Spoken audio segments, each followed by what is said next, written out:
All right, so if you've noticed so far in this chapter one of CATA, we're really focusing on solving equations. So, first section we solved rational equations. In the next section, we talked about solving quadratic equations. And now we're going to talk about solving other types of equations. And our focus today is radical equations.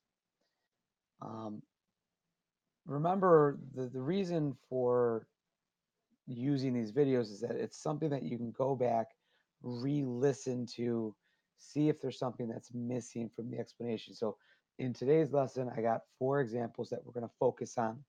And please remember, I want you to take notes and just really focus on why we take certain steps in solving these different types of equations.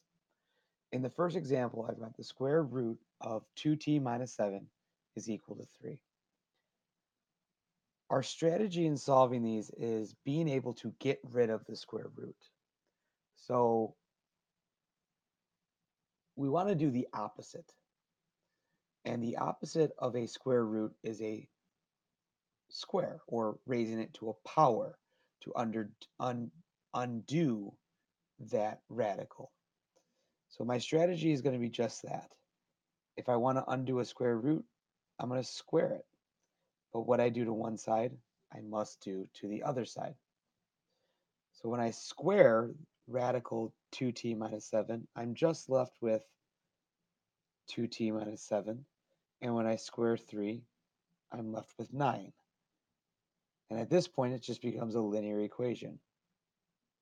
I add 7, I add 7, 2t equals 16, divide by 2, and I get t equals 8. It's important that in these problems that we do this weekend that we check our solutions. So I'm just going to put my 8 back in to make sure that it satisfies the original equation. So I have the square root of 16 minus 7 equal to 3, and the square root of 9 is equal to 3. And at that point, I know that my solution of t equals 8 is my final answer. Recap, ask yourself, how can you undo something that has a radical or a rational exponent which would represent a radical? And then always check your answer just to make sure it's still working out. If I take a look at this example, it says quantity 5x minus 1 raised to the 1/3 is equal to 4. Something raised to the 1/3 power is, like we're saying, take the cube root. If I think about how can I undo a cubed root, I would cube it. And the reason for that is when I raise a 1/3 to the third power, 1/3 times 3 gives me a power of 1. So it essentially eliminates the exponent. But what I do to one side, I must do to the other side. So now I'm left with 5x minus 1 is equal to 64. Add 1, add 1. 5x equals 65. Divide by 5. X equals 13. As I stressed in the last problem, I want to check this. So I'm going to take my 13 and I'm going to put it back into my equation to make sure that this works out appropriately. So I got 65 minus 1 to the 1/3. Does that equal 4? So I got 64 to the 1/3 is equal to 4. And then the cubed root of 64 is in fact 4. So check. That is in fact my answer. One thing I want to point out is that sometimes when you check your answer, it does not satisfy the original equation. So when checking, if an answer does not satisfy the original, we call that an extraneous solution. So keep that in mind when you're doing these problems over the weekend. We're going to come down to this example. It's labeled as example number 4, but we're going to do a third because it kind of makes sense in the sequence of things.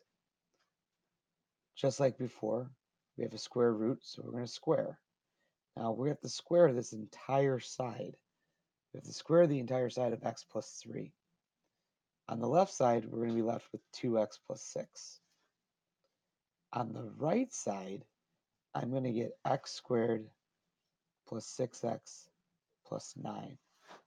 And the reason for that is because when I square x plus 3, it really means x plus 3 times x plus 3. And it just becomes a distribution problem.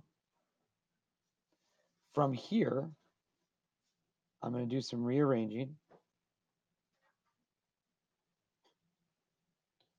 And I get down to 0 equals x squared plus 4x plus 3. I recognize that this can be factored. So I'm going to factor it into x plus 3 times x plus 1. And using zero product property, so zero product property, ZPP, I get answers of -3 and -1. So here's what I'm going to do. I'm going to check.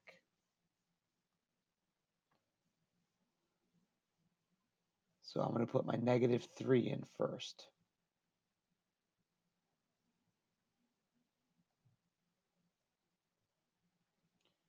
This is going to become 0 and 0.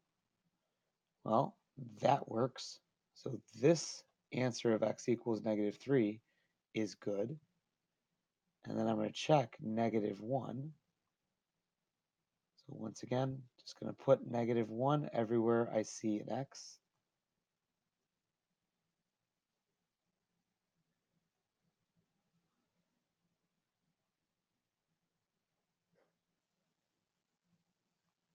That becomes 4.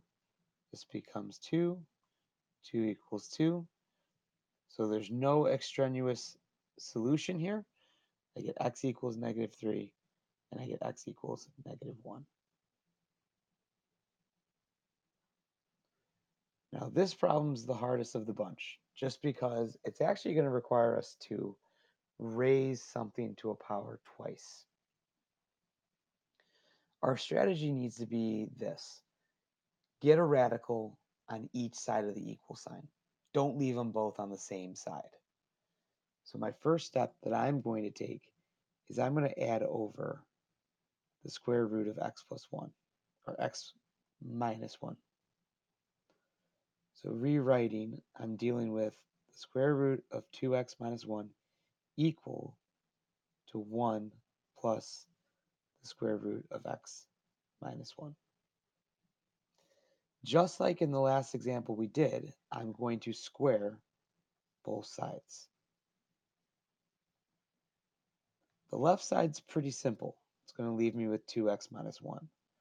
But the right side is going to be a little bit different.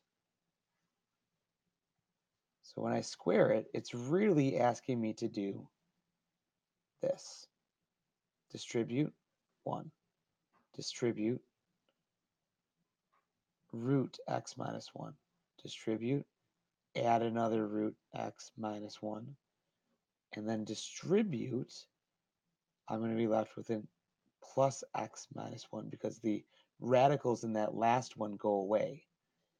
Because if you remember, if I do, root 3 times root 3, I'm just left with 3.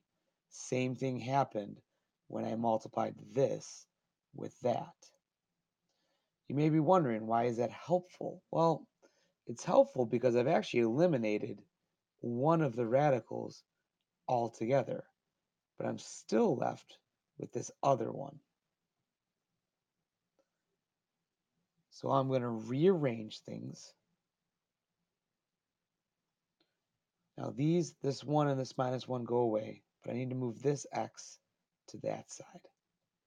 So here I have x minus 1 is equal to 2 times radical x minus 1.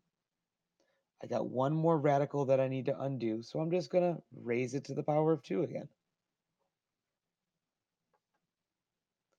And what I'm going to get now is x squared minus 2x plus 1. That's the left side. And the right side is going to be 4 times x minus 1. And I'm going to show you how that came to be over here. This is not a distributing problem. This is just a simple 2 times 2 is how I got 4. And root x minus 1 times root x minus 1 left me with x minus 1 because the square roots take care of themselves. I'm just going to stay on this path.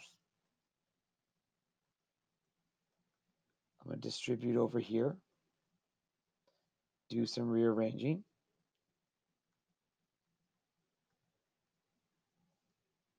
And where I get down to is I get down to x squared minus 6x plus 5 equals 0.